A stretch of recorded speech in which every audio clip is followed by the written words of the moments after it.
Welcome to Stonefield Query's Knowledge Center, where we help you take the mystery out of reporting. In today's how-to video, Doug Hennig is going to show you how to build a new data dictionary. In today's lesson, you will learn how to launch the configuration utility and create a new project. You will also learn how to read in the structure of a database, add additional databases, and specify connection information. You will also learn how to customize the data dictionary. From here you will learn how to customize tables and fields, create calculated fields, and define enumerated values.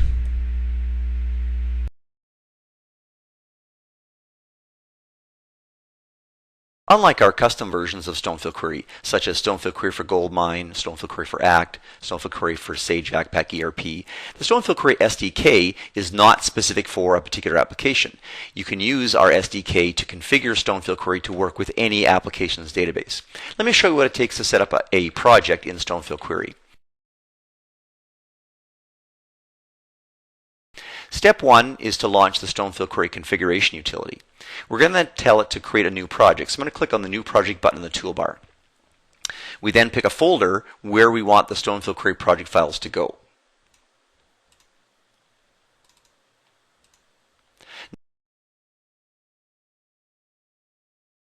Now that it's created a project for me, the next step is to read in the structure of an existing database.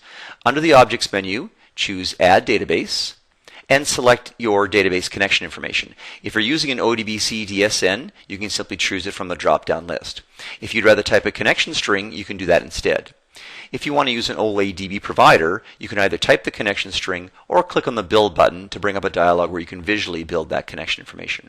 If you're using Visual Fox Pro Data, you can specify a database container, a free table directory, or if you're using something like the Stonefield Database Toolkit or Visual Fox Express, you can point at some DBCX metadata. Finally, you can choose an empty database, which means that it will create a database with no tables in it so that you can manually set those up. This is used if you want to query against non-traditional data sources, such as flat text files, web services, or other things where Stonefield Query cannot go and read the structure of the database. For this example, I'm going to use an ODBC DSN that points to the Northwind sample database that comes with SQL Server. There are other options in here as well. For example, by default, all tables will be added to the data dictionary. If you don't want that, turn this option off, and you can then choose from a dialog which tables you want included. By default, no views are pulled in, but if you turn this option on, they will be included as well.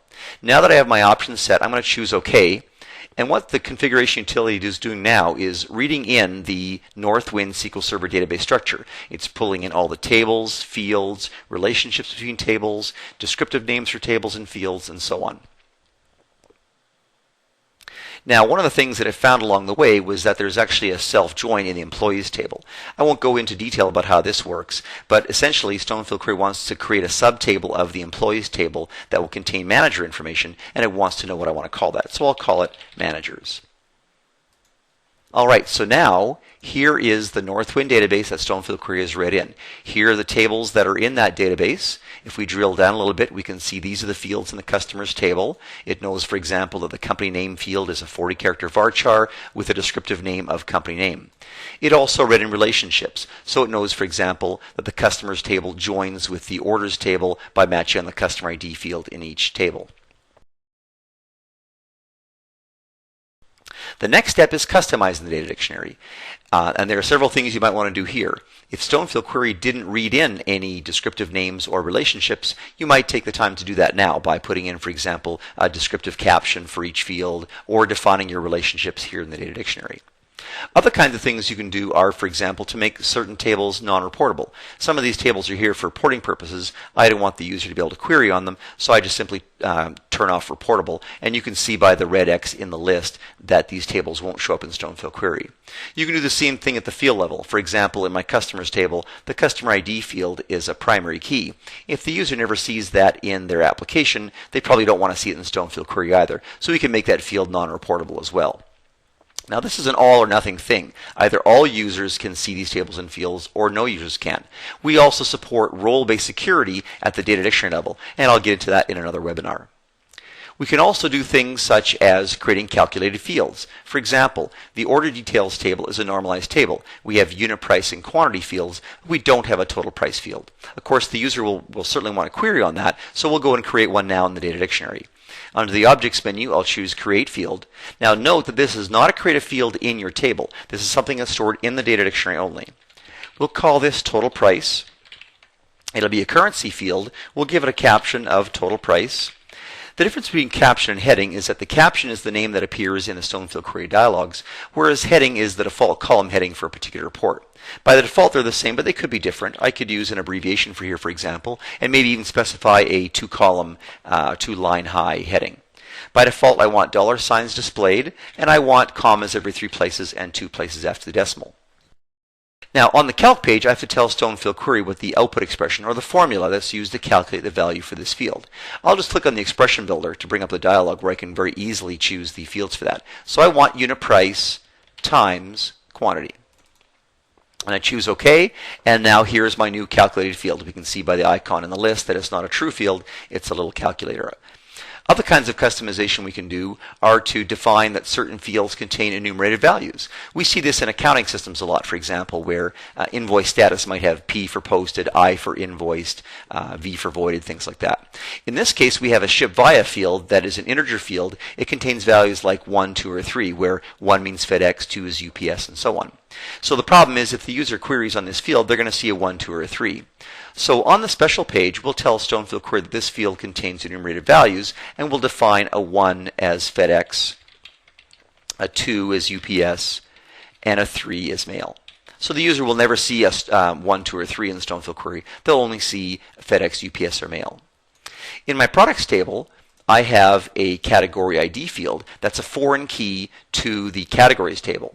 So if the user wants to show the category name and the product name, they have to grab the category name field from the categories table and the product name field from the products table. To make it easier on the user, we can make it look like the category name is actually in the products table. On the special page, I'll tell Stonefield Query that rather than displaying the values from this integer foreign key field, which are meaningless to the user anyway, we can display a field from a related table. So we'll indicate that we want to display the category name from the categories table. So Stonefield Query will go and grab this category ID, look it up in the categories table, find the matching record, and then display the category name instead. And to make it more obvious to the user, we'll change the caption from category ID to category name.